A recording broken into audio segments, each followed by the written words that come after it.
sa sasabihin ko. Parang gusto ko lang i-record yung nasa loob ng utak ko ngayon. Kasi na-o-overwhelm na siguro ako sa mga nangyayari ngayon. Like, alam mo, ang dami kong dapat gawin. Ang dami kong kailangang ayusin. Yung bang bagay na yun.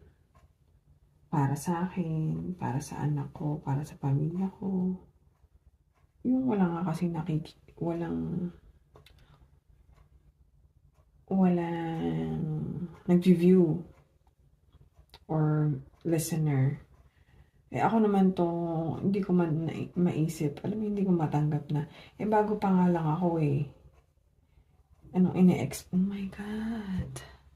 Ayan natanggal ko. Ako tong nag-expect na dapat may listener na hindi ko na-realize na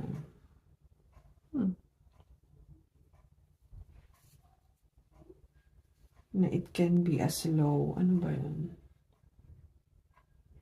Narinig ko yun ng isang araw sa video na it can be as low. Slow growth.